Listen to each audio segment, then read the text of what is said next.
Hi అండి, welcome to our channel. ఈరోజు recipe వచ్చేసి రాయలసీమ స్టైల్లో టమాటా తొక్కు లేదా టమాటా రోటి పచ్చడి అండి. టేస్ట్ అయితే చాలా బాగుంటుంది. కారం కారంగా కమ్మగా చాలా రుచిగా ఉంటుంది. టిఫిన్స్లోకైనా వేడి అన్నంలోకైనా చాలా అంటే చాలా బాగుంటుంది.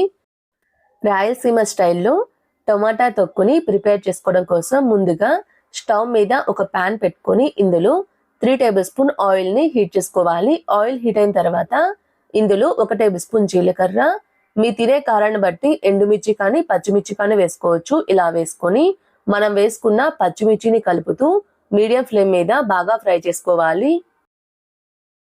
ఇలా కలుపుతూ మీడియం ఫ్లేమ్ మీద పచ్చిమిర్చి బాగా ఫ్రై అయ్యేంత వరకు ఫ్రై చేసుకోవాలి. ఇలా ఫ్రై అయిన తర్వాత ఇప్పుడు ఇందులో కొన్ని కరివేపాకు రెబ్బలు అయితే వేసుకుంటున్నాను. ఇలా వేసుకొని ఇందులోని ఒక 4-5 టమాటాలు కట్ చేసుకొని వేసుకుంటున్నాను.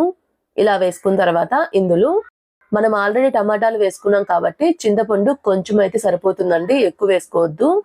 ఇందులోనే ఒక 10 వెల్లుల్లిపాయ రెబ్బల్ని పైన తొక్కు తీసుకొని వేసుకుంటున్నాను. ఇలా వేసుకొని మనం వేసుకున్న టమాటాలు బాగా మెత్తగా మగ్గేంత వరకు కలుపుతూ మీడియం ఫ్లేమ్ మీద ఫ్రై చేసుకోవాలి. ఇలా కలుపుతూ మీడియం ఫ్లేమ్ మీద టమాటాలు బాగా మెత్తగా మగ్గేంత వరకు కలుపుతూ ఫ్రై చేసుకోవాలి. ఇలా టమాటాలు బాగా మెత్తగా మగ్గిన తర్వాత ఇప్పుడు ఇందులో కొంచెం కొత్తిమీరనైతే కాడలతో సహా వేసుకుంటున్నాను.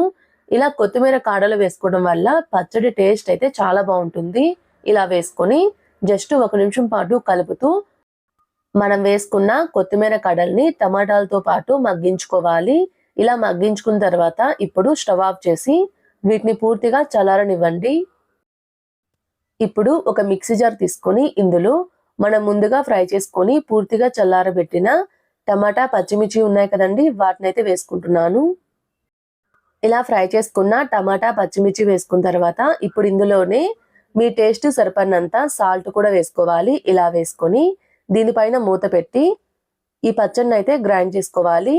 పచ్చడి గ్రైండ్ చేసేటప్పుడు మరీ మెత్తగా గ్రైండ్ చేసుకోకూడదు, కొంచెం బరగ్గా గ్రైండ్ చేసుకోవాలి. ఇలా బరగ్గా గ్రైండ్ చేసుకుంటే సరిపోతుంది. ఈ పచ్చడి మిక్సీలో గ్రైండ్ చేసుకోవడం కన్నా రోట్లో నూరుకుంటే ఇంకా టేస్టీగా ఉంటుంది పచ్చడి అయితే. ఇలా గ్రైండ్ చేసుకున్న పచ్చడి మొత్తాన్ని ఒక గిన్నెలోకి అయితే వేసుకుంటున్నాను. ఇలా గ్రైండ్ చేసుకున్న పచ్చడి మొత్తాన్ని ఒక గిన్నెలోకి వేసుకొని ఇప్పుడు ఈ పచ్చడిలోకి పోపునైతే ప్రిపేర్ చేసుకుందాము.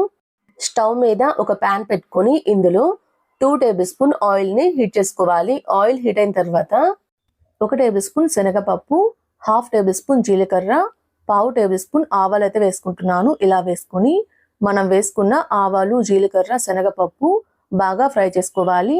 శనగపప్పు కలర్ మారేంత వరకు మీడియం ఫ్లేమ్ మీద కలుపుతూ ఫ్రై చేసుకోవాలి. ఇప్పుడు ఇందులో 2 ఎండుమిర్చిని తుంచి వేసుకుంటున్నాను. ఇందులోని కొన్ని కరివేపాకు రెబ్బలు కూడా వేసుకొని వీటి మొత్తాన్ని కలుపుతూ 1 నిమిషం పాటు మీడియం ఫ్లేమ్ మీద ఫ్రై చేసుకోవాలి. ఇలా ఫ్రై చేసుకుంటే చట్నీలోకి పోపు అయితే రెడీ అయిపోతుందండి.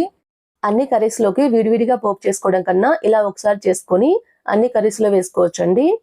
ఇలా రెడీ చేసుకున్న పోపునైతే నేను చట్నీలో వేసుకుంటున్నాను. ఇలా వేసుకొని చట్నీ మొత్తాన్ని కలిసే విధంగా కలుపుకుంటే ఎంతో టేస్టీగా ఉండే రాయలసీమ స్టైల్లో టమాటా పచ్చడి అయితే రెడీ అయిపోతుందండి. ఇలా రెడీ చేసుకున్న పచ్చడి అయితే వేడి అన్నంలోకైనా టిఫిన్స్లోకైనా టేస్ట్ అయితే చాలా బాగుంటుంది. మీరు కూడా ట్రై చేసి ఎలా వచ్చిందో నాకు కామెంట్ చేయండి. మా వీడియో మీకు నచ్చినట్టయితే లైక్ చేయండి, షేర్ చేయండి, మా ఛానల్ని సబ్స్క్రైబ్ చేసుకోండి. Thanks for watching.